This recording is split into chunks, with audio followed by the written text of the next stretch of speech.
पहिलो कुरा भित्रबाट अघि जो 10 जना छिर्नु भएको थियो लिडर हैन उहाँहरु बाहिर आएर हामीलाई के भन्नु भयो भने हामी तपाईहरुबाट कुरा चाहिँ सुनाउँछौं तर तपाईले आन्सर नदिन पनि सक्छौं हामीले आन्सर नदिने मान्छे चाहियो हो त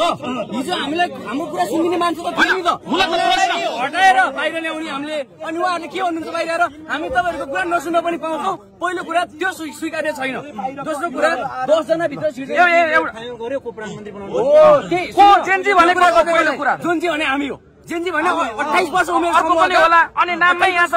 सबै जेन्जी यहाँ त नाम पठाउने विषयमा हाम्रो थाहा छ हो त्यही कुरा म त्यही कुरा गर्दैछु पहिलो कुरा हामी जो 10 जना भित्र गए उहाँहरु जेन्जीका प्रतिनिधि होइन जेन्जी हिजो अगाडि गएर संसद भवनमा सिंहदरबारमा गएर छाती थाप्ने चाहिँ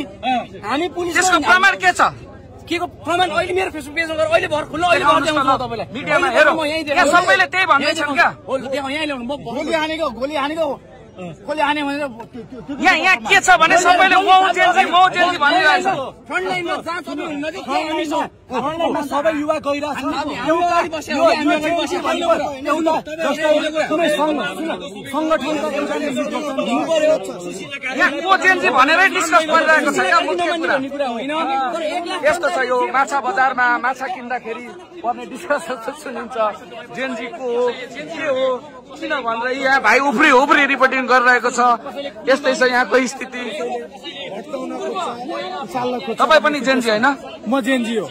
मिडल जेन्जी अनि तपाईको प्रतिनिधि भित्र जान पाएन छैन दुःख छ हामीलाई के भएको थियो भने चाहिँ सूचना ज्यानको बाजी राष्ट्रपति र प्रधान सेनापति ज्यूसँग जेन्जीका प्रतिनिधिहरू भेट्छन् भनेर सूचना आएको थियो तपाई पनि राष्ट्रपति एउटा जेन्जी दुखी हुनुहुन्छ जेन्जी हामी जेन्जी खोजिरहेछौँ असली जेन्जी चाहिँ हो यो असली बाजेको पेडा भने जस्तै यति बेला के भइरहेको छ भने असली जेन्जीको मुख्य खोजी अब जेन्जीको हुनेछ अनि मात्र यो बैठक बस्नेछ असली बाजेको पेडा पसल भने जस्तै असली जेन्जी को हुन् भन्ने कुरा अहिले सर्टिफिकेट यहाँ फेरि अब कोही हर्क साम्पाङ कोही बालनसा कोही गोपी हमाल कोही मान्छे मात्र छ बहुत रमाइलो छ यहाँको स्थिति